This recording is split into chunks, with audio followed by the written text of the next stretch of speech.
안녕하세요. 미국 장학재단 TV의 김태형입니다. 오늘은 좀 특별한 형식으로 준비를 해봤는데 우리 한국 입시의 좁은 문을 넘어 미국 대학이라는 더 넓은 무대로 학생들을 안내해주고 있는 바로 주인공이세요. 우리 US EDI 장학재단 우리 김민수 대표님과 대화를 한번 나눠보도록 하겠습니다. 이 사무실이 생각보다 괜찮은데요? 네, 밖에 전망도 좋고. 반갑습니다. 네. 저희 여기 USEDI 장학재단 사무실이고요. 제가 이 사무실을 사용하고 있고, 제가 제 방에서 오늘 귀한 김태형님을 모시고 인터뷰를 하려고 어려운 자리 만들어 봤습니다. 반갑습니다. 일단은 재단에 대해서 좀 알아봐야 될 것 같은데 네. 제가 이렇게 많은 분들을 만나요. 제 친구 자녀들도 만나고 뭐 제 친척도 만나고 저는 개인적으로 이 프로그램이 너무 좋아서 제가 젊은이라면 제가 젊은 시절이었다면 나부터 가겠다 이런 마음인데 남들도 이제 그렇게 생각할 것 같은데 직접 만나서 이야기를 하다 보면 믿지를 않아요. 네. 아니 어떻게 이렇게 저렴한 비용으로 유학을 간다고? 사회적으로 하여튼 뭐 안 좋은 일도 많고 하니까 어떻게 보면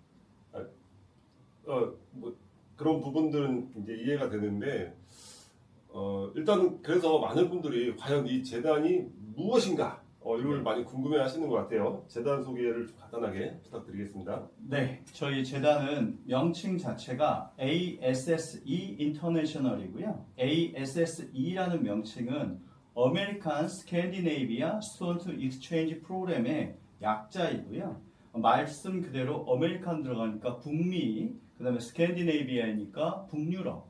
그래서 원래 1938년도에 스웨덴과 독일 교육부에서 교류 프로그램으로 시작됐다가 1976년도에 미국이 드디어 들어와서 북미 파트 대학까지 열린, 그래서 전 세계에서 가장 큰 장학재단이고 35개국 연간 35개국 3만 명이 참여하는 전 세계에서 가장 공인돼 있고 가장 최대의 규모의 장학재단입니다. 아까 말씀하신 대로 너무 파격적인 장학 혜택이 있다 보니 요즘 시대에 이러한 혜택을 주는 장학금을 주는 프로그램이 있나 할 정도로 믿기가 어려울 정도로 큰 혜택을 주는데요. 저희 재단은 ASSE니까요. 구글이나 네이버나 유튜브나 인스타에 찾아보시면 아주 정보가 많이 나오고 있습니다. 근데 이 1938년도에 네. 스웨덴과 독일, 그러니까 뭐 서로 젊은이들을 각자의 나라에 대한 뭐 이해도를 높이자 이런 취지로 시작됐을 텐데 스웨덴하고 독일하고 시작했는데 왜 이름이 아메리칸 스칸디나비아 이렇게 붙었나요? 네. 그 앞에 이제 아메리카는 나중에 들어온 이름이고요. 원래 자체는 스캔디네이비아만 있었습니다. 그러니까 SSE라고 사용은 안 했으나 1938년도쯤에는 북유럽과 독일 교육부 간의 교류 프로그램이다가 이제 공식적으로 전 세계도 확대되다가 미국이 들어오니까 A자가 붙어서 ASSE가 된 사연입니다. 네, 처음에 이게 좀 궁금했어요. 네. 38년에 시작했는데 왜 아메리칸이 들어있나? 네. 그러면 지금 이제 우리가 쉽게 뭐 한국 사무소 이런 이야기를 많이 하는데 네. USEDI 네. 이 역할은 무엇인가요? 네, ASSE 인터내셔널이 전 세계에서 지부들을 갖고 있고 학생들한테 장학 프로그램을 소개하고 학생들을 선발하는 역할을 해야 되는 그 조직들이 필요한데요. 대한민국 한국에서는 USEDI라는 제가 대표로 있는 이 장학재단이 독립적으로 대표 사무소를 맡고 있습니다. 그래서 국내에서는 ASSE 프로그램에 미국 대학을 가고자 한다면 저희 재단을 통해서만 갈 수 있는 권한을 갖고 있습니다. 인원은 이제 수십 명에서 100명 이내 정도. 네, 연간 지금 중국, 일본은 연간 100명씩 참가를 하고 있고요. 태국하고 대만은 80명씩. 그래서 우리나라 국내도 곧 100명 가까이 이제 선발을 할 예정이라서 네, 저희가 볼 때 현재는 수십 명 규모고 이제 거의 100명 규모로 매년 선발하려고 합니다. 인원이 제한적이니까 네. 이게 지금 한국에 잘 알려지지 않아서 그렇지 네. 제가 보기엔 시간이 지나면 지날수록 경쟁이 굉장히 치열할 것 같아요. 네, 저희도 뭐 전 세계적으로 지금 중국 같은 경우는 수천 명이 지원을 해서 100명 정도 가는 수준이기 때문에 경쟁률이 상당히 치열하고요.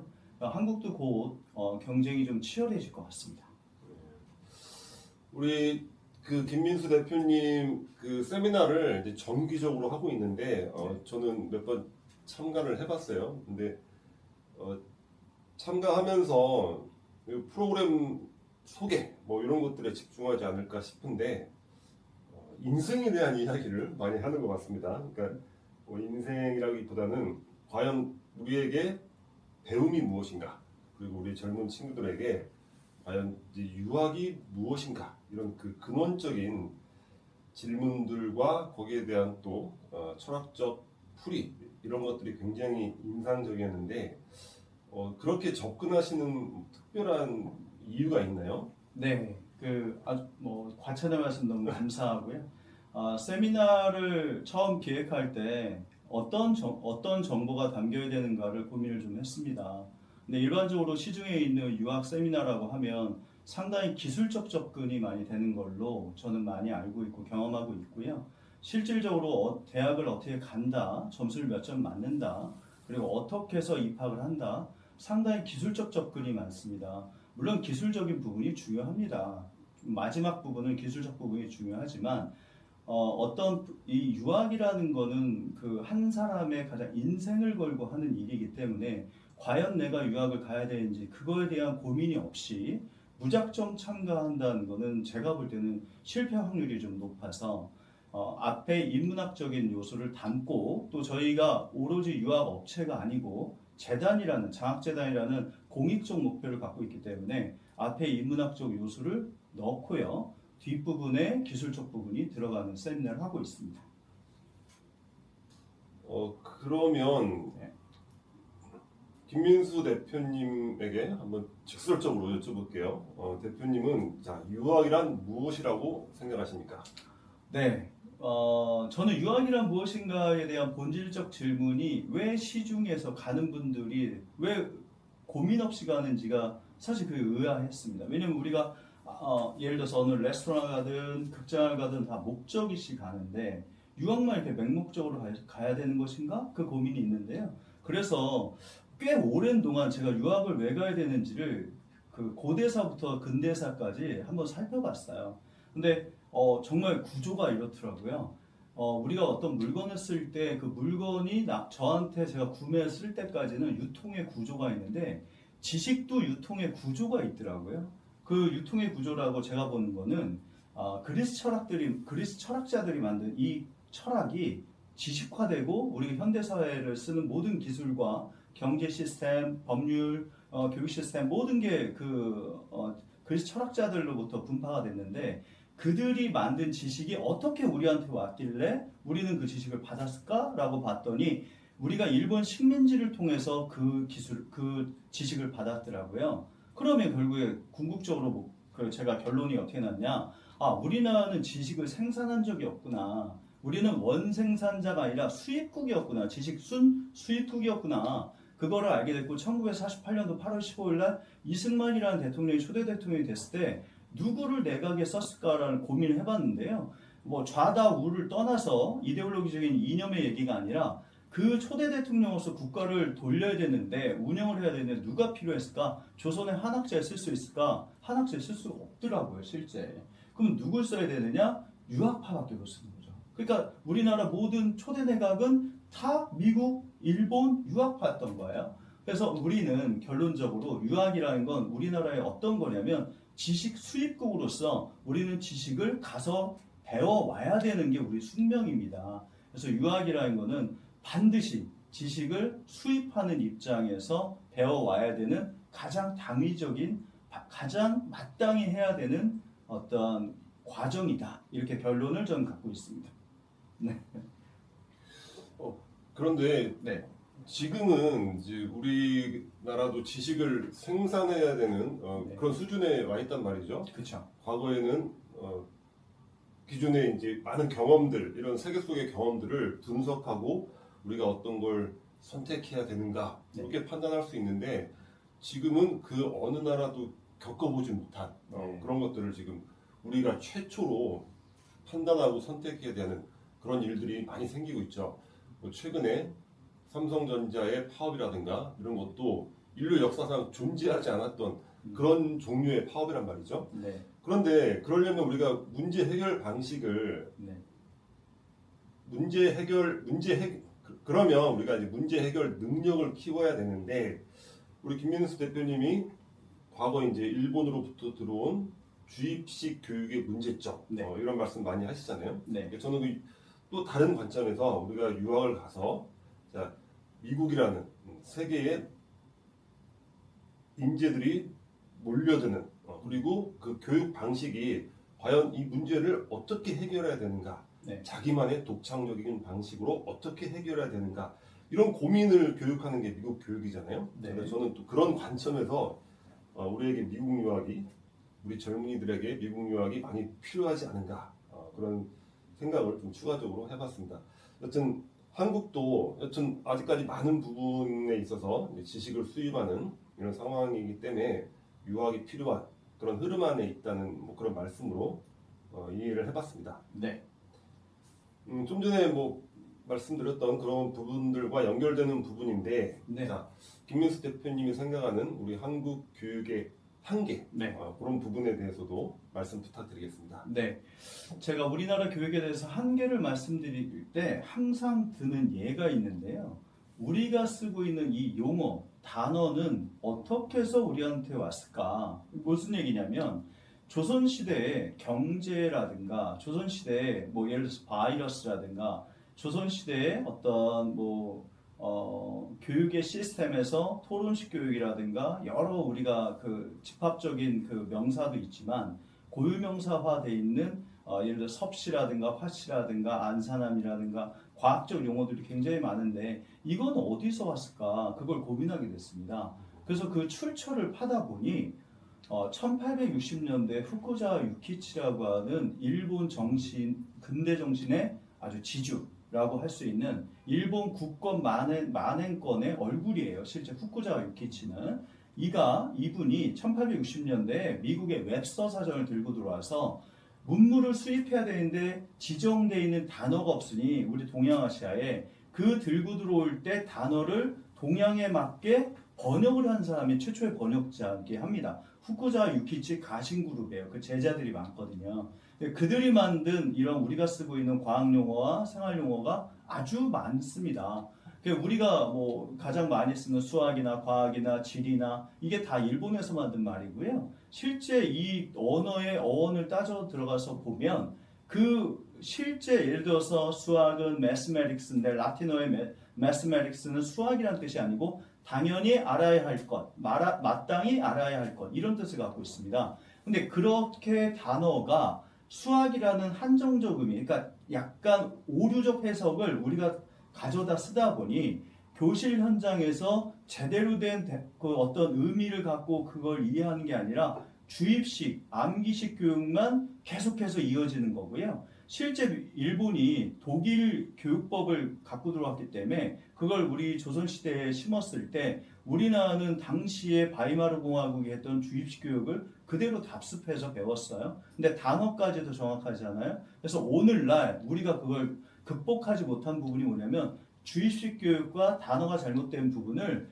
그거를 개선하지 못하고 교실 현장이 그대로 현재까지 제가 배웠을 때나 우리 김태형님이 배우셨을 때나 그리고 우리 현재 학생들 2026년 오늘 교실에서도 동일하게 주입식과 토론이 없는 수업만 하게 된다. 그래서 한국 교육이 정말 이 AI 시대에 정말 논리적이고 합리적인 교육을 못하고 이렇게 전 근대적인 학원만 하고 교육을 하는 걸 굉장히 안타깝게 생각하고 저는 이게 정말로 뭐 중고등학교 때 우리가 조교육을 못 갔다면 적어도 성인이 된 대학은 미국이라도 이런 미국같이 아니면 서양의 영어권 국가로 유학을 떠나는 거는 너무나 당연하다. 그리고 정말 그거를 저는 이거를 이 취지 때문에 이 장학재단을 하는 이유도 사실 있습니다. 한국의 주입식 교육 그리고 그 뿌리에 있어서 우리가 사용하는 모든 그 지식적 어휘들의 뿌리 그런 부분까지 네. 세미나에서 짚어주시는 거 보고 매우 인상적이었는데 일단 뭐 주입식 교육 이런 차원에서 미국의 교육은 네. 어떤 차이가 있을까요? 네, 미국의 교육은 우리가 익히 하는 암기식 교육에서 탈피해 있는데요. 제가 자주 들어드리는 예인데 우리나라 교육은 예를 들어서 영문학을 배운다. 그러면 섹스피어의 4대 희극, 4대 비극 4개씩 총 8개를 달달달 외워서 문제가 나오면 맞추면 우리는 통과가 됩니다. 근데 미국이나 서양권 국가에서는 이미 그렇게 주입식으로 공부하는 것에 대해서 효과가 없다는 걸 알고 이런 식 질문을 합니다. 그 8개 나열하시오가 아니라 4대 비극 중에 리어 왕의 3딸 중에 누가 가장 자본주의적 관점으로 훌륭하냐 이걸 가지고 토론하시오, 서술하시오 이렇게 수업을 진행한단 말이죠. 그럼 우리나라에서 달달달 외운 애들이 미국이든 서양권 국가에 가서 교육을 받을 때 전혀 거기에 이게 들어가서 동화되지 못하는 이유가 그런 수업을 해본 적이 없기 때문에 깊은 사고와 자기 생각을 가진 적이 없기 때문에 이 서양권 국가에 갔을 때 제일 먼저 닥치는 가장 큰 문제가 뭐냐면 방황을 해요. 교육적 방황. 그러니까 이미 서양식 교육은 그 문제를 물어보는 게 아니라 그 본질, 밑에 깔려있는 본질을 탐구하고 거기서 자기 생각을 만들어내는 거에 교육의 주안점을 가지고 있습니다. 특히 지금 AI 시대니까 그런 차원에서 저도 이제 문제의식을 많이 느끼는데 주입식, 암기식 뭐 이런 거는 AI가 훨씬 잘하겠죠. 네. 그러니까 우리는 이제 질문하는 능력 이런 것들을 키워야 되는데 그런 차원에서 그 AI를 선도하고 있는 또 미국에서 공부를 한다는 건 큰 의미가 있을 것 같아요. 네. 거기에 대한 또 대표님의 의견을 한번 듣고 싶습니다. 제가 이 장학재단을 이제 반드시 해야 되겠다. 우리 아이들을 미국 쪽으로 좀 보내야 되겠다라고 마음을 먹게 된 계기가요.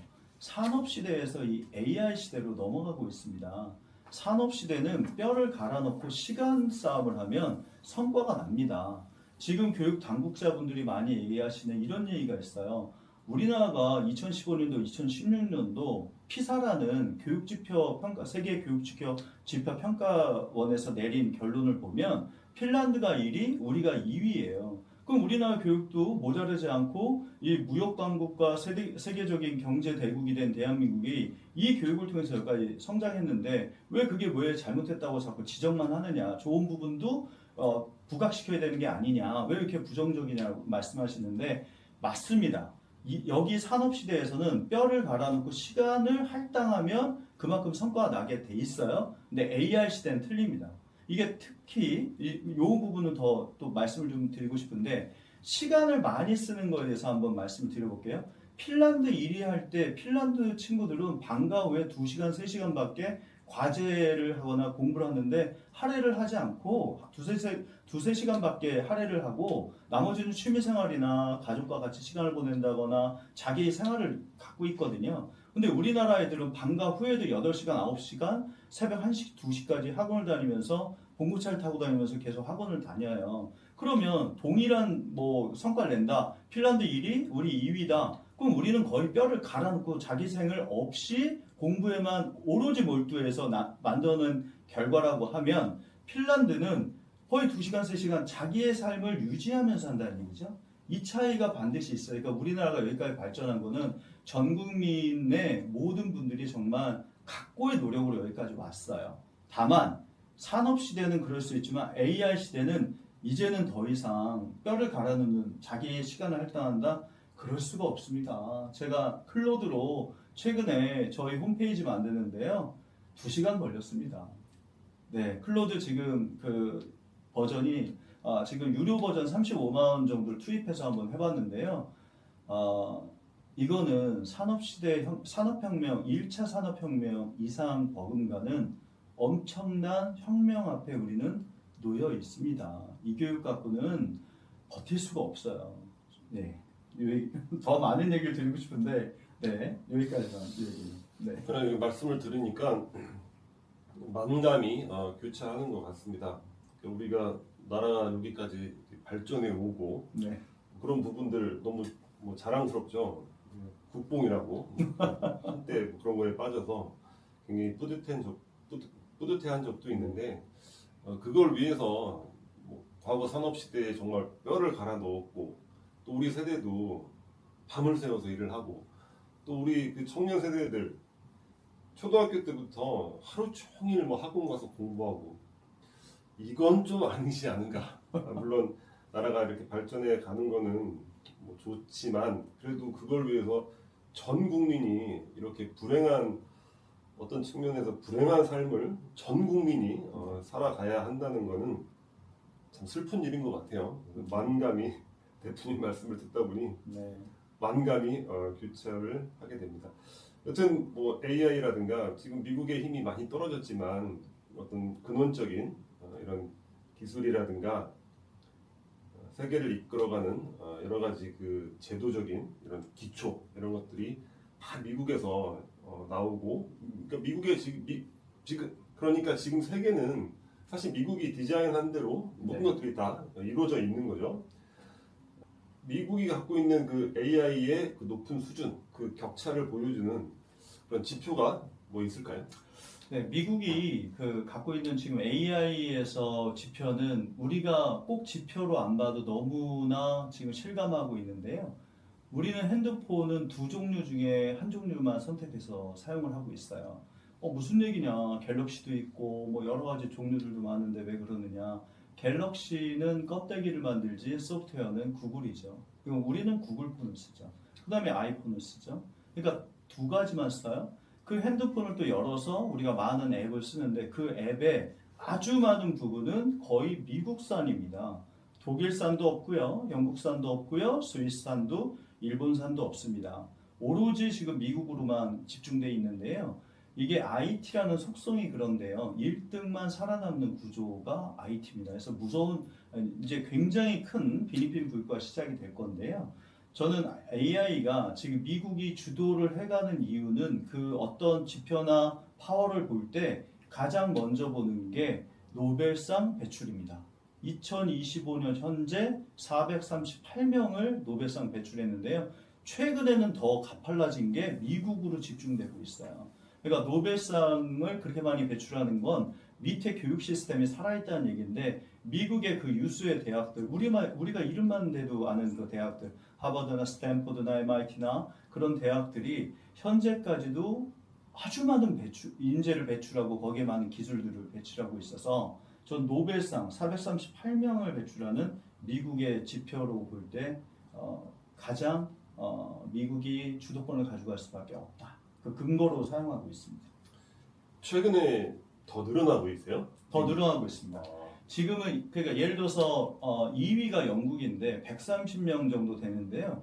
최근 10년을 뽑아 놓으면 영국은 과거 60년대, 70년대 기초과학에 대해서 노벨상 배출을 많이 해왔는데 최근에 보면 거의 기술적 물리학이라든가 화학상이라든가 생리학상 부분은 미국이 안 들어가고는 거의 노벨상 배출이 없습니다. 공동 배출은 하는데 노벨상을 공동으로 받을 수는 있는데 뭐 독일, 스웨덴 이런 분들도 받는데 공동이에요. 다 미국 교수들이 뭐 같이 협력을 해서 그 기술을 개발했거나 다 그렇기 때문에 뭐 2024년도, 2025년도 미국이 빠지지 않습니다. 그러니까 AI 시대에 더 도래하면서 미국의 패권이 더 강해질 수밖에 없습니다. 교육이 살아있어요. 그러니까 미국의 힘의 원천은 진짜 대학인 것 같아요. 대학입니다. 네. 네. 미국 대학교 우리가 잘 모르는 대학교들 스터디 하다 보면 노벨상 수상자가 뭐 5명, 6명이래요. 네. 우리나라는 지금 전 세계적으로 모든 부분에서 뭐 10위권, 5위권 그런 수준이잖아요. 근데 노벨상, 뭐 평화상 이외에 단 한 분도 배출하지 맞습니다. 못했는데 맞습니다. 미국의 듣도 보도 못한 대학이 막 5명, 6명 이렇다니까 깜짝깜짝 놀란 적이 많죠. 맞습니다.